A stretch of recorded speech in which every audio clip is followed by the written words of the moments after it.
What if one of the most important struggles for power in the modern world is not marked by dramatic invasions or formal declarations, but by something quieter, almost invisible at first glance, a slow contest carried out across open waters, where control is measured not in sudden victories, but in presence, persistence, and time.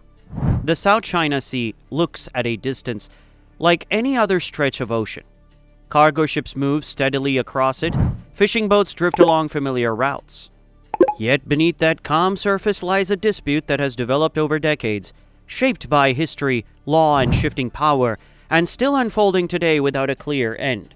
To understand how the situation came to be, it helps to begin with the setting itself. The South China Sea sits at the crossroads of Asia, bordered by China to the north, Vietnam to the west, Philippines to the east, and Malaysia and Brunei to the south. It connects major global trade routes linking East Asia to Europe, the Middle East, and Africa. A significant share of the world's shipping passes through these waters each year, including energy supplies that fuel entire economies. Beneath the surface lies rich fishing grounds that support millions of livelihoods. That, along with the possibility of oil and natural gas reserves that have attracted attention since the late 20th century. Yet for much of history, this sea was not divided in the way people now expect. There was no clearly marked maritime borders stretching outward from each coastline. Fishermen from different regions sailed across it without fixed limits. Traders passed through it as part of wider networks that connected ports across Asia. The small land features scattered across the sea, especially the Spratly Islands and the Paracel Islands, were known but not heavily contested. Many were little more than reefs or sandbanks, difficult to reach and offering few resources of their own. The shift toward modern territorial thinking began in the early 20th century when governments started to define their boundaries more precisely. As colonial influence spread and mapping techniques improved, states began to treat offshore islands as extensions of national territory. After the Second World War, this process accelerated. Former colonies became independent states, and questions of sovereignty became more urgent. It was during this period that China introduced a map that would later shape the entire dispute. This map outlined a broad, U-shaped boundary across much of the South China Sea, now known as the Nine-Dash Line. At first, this line did not immediately trigger confrontation. Its meaning was not clearly defined, and the region itself remained relatively quiet. But the map contained an idea that would grow in importance over time. The idea that historical presence and usage could justify broad claims over large areas of sea. As decades passed, this idea came into conflict with a different approach, one based on precise legal rules rather than historical interpretation. The turning point came in the 1970s, when interest in offshore resources increased. The possibility of oil and natural gas beneath the seabed drew attention to areas that had previously been overlooked. In 1974, a significant event took place when forces from China and Vietnam clashed over the Paracel Islands. The conflict was brief but decisive. China gained full control of the islands and had held them ever since. This moment marked a clear shift. The dispute was no longer just about maps or historical records. It had become a matter of physical control. Further south, the situation developed in a more complex way. The Spratly Islands are spread across a wide area, making them difficult to control as a single group. Instead of one decisive event, multiple countries moved to establish a presence on different features. Vietnam, Philippines, Malaysia, and others each occupied various reefs and islands. These outposts were often small and isolated, yet they carried significant weight. In international disputes, continuous presence can strengthen a claim even when formal agreements are lacking. In 1988, another clash took place at Johnson's South Reef near China and Vietnam. China secured a foothold in the Spratlys, adding to its position in the Paracels. From that point onwards, the dispute entered a new phase, defined less by sudden conflict and more by steady competition. Each country worked to maintain and expand its presence, building structures, supplying outposts, and sending patrols to reinforce its claims. At the same time, a global legal framework was being established to govern the oceans. In 1982, the United Nations adopted the United Nations Convention on the Law of the Sea, known as UNCLOS. This treaty set out clear rules for maritime rights. Coastal states were granted a territorial sea extending 12 nautical miles from their shores. as well as an exclusive economic zone that could reach up to 200 nautical miles. Crucially, these rights depended on land features. Full islands could generate large zones, while rocks or submerged features could not.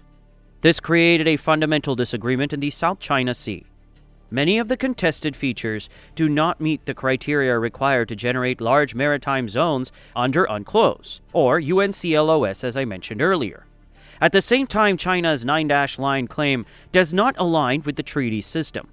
As a result, different countries began to rely on different forms of justification. Some emphasized modern international law, while others pointed to historical usage and long-standing presence.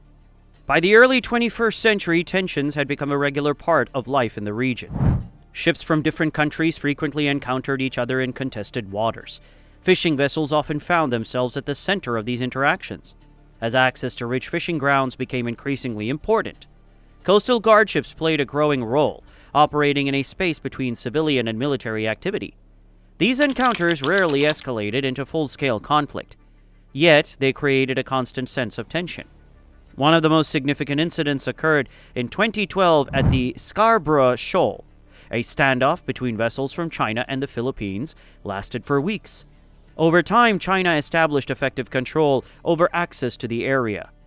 The event demonstrated a pattern that would become increasingly important. Control could shift without open conflict, through sustained presence and pressure rather than decisive battles. In the years that followed, the nature of the dispute changed again, this time through physical transformation of the sea itself. China began large-scale land reclamation in the Spratly Islands. Reefs were dredged and expanded into artificial islands, complete with airstrips, ports, and defensive systems. These developments altered the strategic landscape. What had once been small, vulnerable outposts became permanent and highly capable installations. Other countries maintained their positions, though on a smaller scale. The result was a patchwork of occupied features across the region, each one reinforcing a national claim. At the same time, the gap between legal rulings and actual control became more apparent. A major legal milestone came in 2016, when a tribunal in The Hague issued a ruling in a case brought by the Philippines against China. The tribunal concluded that China's broad claims under the 9-line had no legal basis under UNCLOS. It also found that many of the features in the Spratly Islands were not capable of generating large maritime zones. This was a significant clarification of international law. However, the ruling did not resolve the dispute. China rejected the decision and continued its activities in the region. This highlighted an important reality.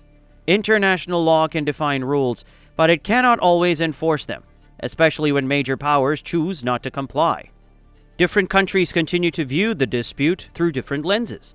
For China, the South China Sea is tied to history and long-term national interests. The claim is seen as a continuation of earlier presence and activity. For countries such as Vietnam and the Philippines, the focus is on sovereignty as defined by modern international law, with emphasis on exclusive economic zones. External powers such as the United States approach the issue from the perspective of maintaining open sea routes and preventing any single country from dominating a major international waterway. A lesser-known aspect of the dispute lies in the role of fishing fleets. These vessels are not only part of the local economy, but also serve as a form of presence at sea. Large groups of fishing boats can signal control over an area without direct military involvement.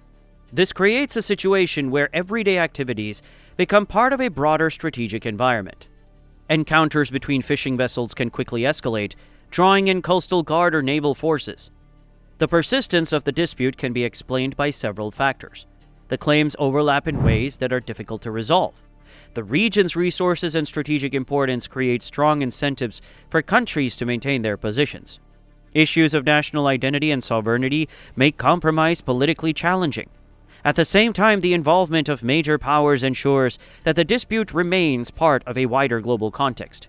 Seen as a whole, the South China Sea dispute is not defined by a single moment, but by a series of gradual developments that have reshaped the region over time.